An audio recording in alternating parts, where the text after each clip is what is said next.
sini saya akan menjelaskan tentang sejarah sastra angkatan 80-an.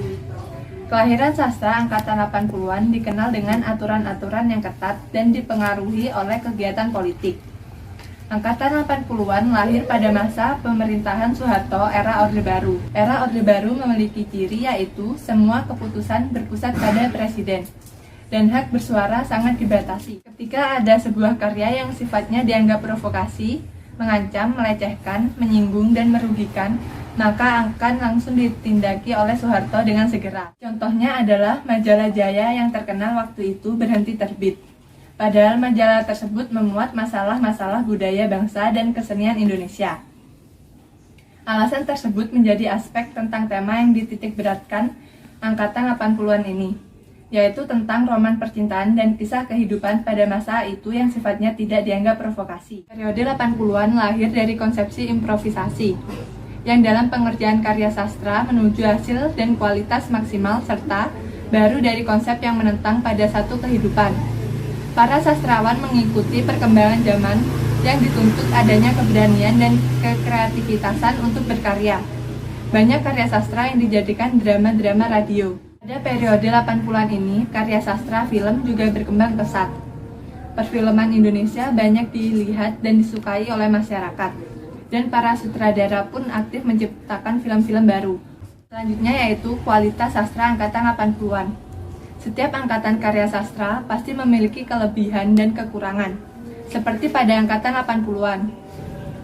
Karya sastra angkatan 80-an memiliki kelebihan yaitu yang pertama, memiliki pengetahuan estetik yang luas. Yang kedua, bertema tentang roman percintaan dan kisah kehidupan ini pun didasari oleh kemajuan ekonomi dan hidup yang indah bagi masyarakat, sehingga memberi kesan kebahagiaan bagi pembacanya. Yang ketiga, mengutamakan pada pemikiran dan cara penyampaian dalam karya sastra. Yang keempat, periode 80-an ini merupakan sastra yang dinamik yang bergerak bersama masyarakat Indonesia untuk menuju kehidupannya yang baru dengan wawasan konstitusional.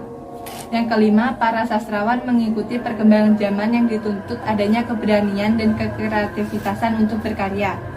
Yang keenam, periode 80-an ini, karya sastra film juga berkembang pesat. Dan yang terakhir, karya sastra 80-an ini juga lahir sastra yang beraliran pop. Selanjutnya, kekurangan karya sastra pada angkatan 80-an. Yang pertama, karya sastra angkatan 80-an ditandai dengan aturan yang ketat dan dipengaruhi oleh kegiatan politik.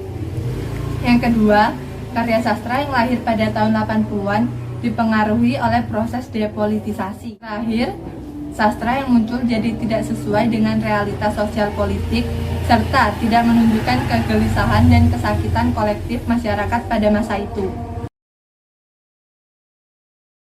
Selanjutnya, karakteristik sastra angkatan 80-an.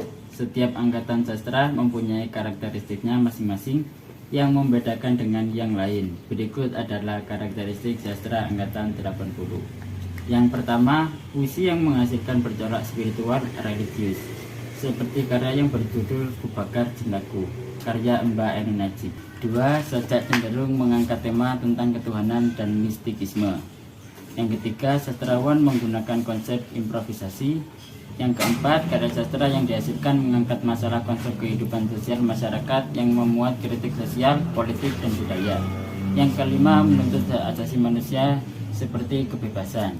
Yang keenam, bahasa yang digunakan realistis, bahasa yang ada di masyarakat, dan romantis. Yang ketujuh, terdapat konsepsi pembahasan kata dari pengertian aslinya.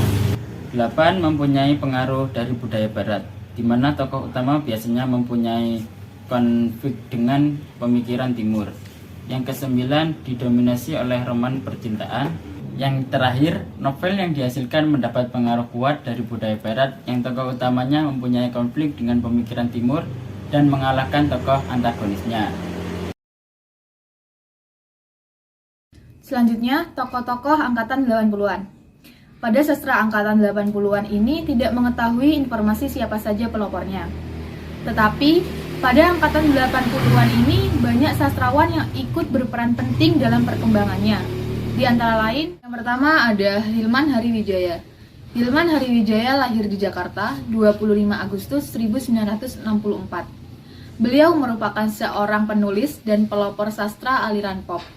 Namanya dikenal sejak menulis cerita pendek yang berjudul Lupus di majalah Hai pada Desember 1986. Kemudian dibukukan menjadi sebuah novel. Beliau merambah di dunia pertelevisian dengan menulis skenario untuk sinetron Cinta Fitri season 2-3, Melati untuk Marvel, dan lain-lain. Beliau juga memproduksi film berjudul The Wall. Yang kedua yaitu Margate. Margate termasuk dalam sastrawan angkatan 1980 sampai 1990. Lahir pada tanggal 27 Januari 1943 di Jakarta. Pendidikan terakhirnya yaitu kedokteran di Universitas Trisakti. Karyanya yang pertama berjudul Kamar 27. Sedangkan bukunya yang pertama yaitu berjudul Rumahku Adalah Istanaku, yaitu cerita anak-anak yang diterbitkan pada tahun 1969. Yang keempat yaitu Mira Wijaja. Mirawe dikenal sebagai penulis yang produktif. Ia menghasilkan novel-novel bergenre romantis. Memiliki nama asli Wira Wijaja, ia menjadi salah satu di antara legenda novel terpopuler di Indonesia. Puluhan judul novel telah membanjiri dunia novel populer. Bahkan beberapa di antaranya sudah dicetak berulang kali. Yang ketiga yaitu N. Hadini. N. Hadini tertarik menulis sejak kelas 3 SD. Beliau sering menuliskan pikirannya dan perasaannya sendiri pada buku-buku pelajarannya. Ia mengakui bahwa tulisan itu semacam pelampiasan hatinya. Selain itu, sejak kecil ia suka bercerita, sebagaimana yang ditanamkan ibunya kepadanya. Pada akhirnya ia menjadi seorang penulis. Karena ia memang suka cerita, suka membaca, dan kadang-kadang ingin tahu kemampuannya. Yang terakhir yaitu Ahmadun Yosi Hervanda. Hervanda atau Ahmadun YH lahir di Kaliwungu 17 Januari 1958. Beliau seorang penulis puisi, cerpen, dan esai. Ahmadun dikenal sebagai sastrawan dan jurnalis yang banyak menulis esai sastra dan sajak sufistik. Ia juga banyak menulis sajak-sajak bergaya sosial religius, sementara cerpen-cerpennya bergaya karikatural dengan tema-tema kritik sosial. Ia juga banyak menulis esai sastra. Karya sastra angkatan 80-an. Yang pertama ada karya dari Hilman Hariwijaya, Lupus, yang dibukukan pada November 1986, menceritakan tentang tokoh laki-laki yang bernama Lupus, merupakan seorang pelajar dan wartawan muda di majalah Hai.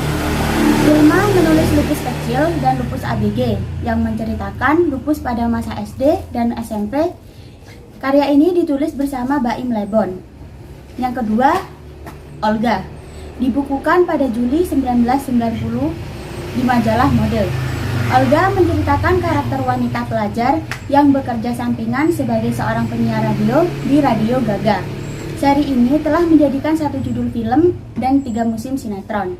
Karya yang ketiga, Lulu. Lulu merupakan pemekaran dari cerita Lupus. Tokohnya sang adik. Buku ini ditulis bersama Boim Lebon dan Gusur Adikarya. Karya yang keempat ada Keluarga Hantu. Karya yang kelima berjudul Fanya, dan karya yang terakhir ada Flat. Selain buku, Hilman juga menciptakan sinematografi, antara lain Tangkaplah Daku Kau Jinak pada tahun 1989, Makhluk Manis Dalam Bis pada tahun 1990, Valentine Kasih Sayang Bagimu pada tahun 1992, dan Dealova pada tahun 2005. Yang selanjutnya karya dari Margate. Margate telah menerbitkan 128 cerita pendek dan 67 buku seperti novel dan kumpulan cerpen. Salah satu karya yang paling melejit adalah Badai Pasti Berlalu, diterbitkan pada 1974. Novel ini adalah serial dari cerita bersambung yang dimuat di harian Kompas. Yang selanjutnya karya dari N. Hadini. Nurhayati Siti Nukatin atau N. Hadini enggan mengakui dirinya seorang sastrawan. Ia mengaku bahwa dirinya hanyalah seorang pengarang yang menuangkan realita kehidupan, pengalaman pribadi, dan kepekaan terhadap lingkungan. Padahal N. Hadini telah meraih penghargaan SEA Right Award di bidang sastra dari pemerintah Thailand. Ia digelari sebagai pengarang sastra feminis dan mendirikan pondok baca N. Hadini di Sekayu, Semarang.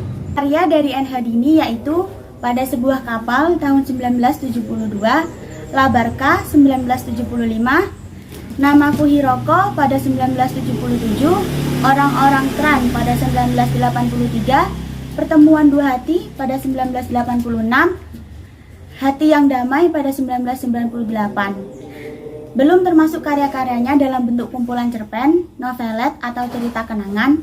Hingga kini, ia telah menulis lebih dari 20 buku. Kebanyakan di antaranya adalah novel-novel yang bercerita tentang wanita.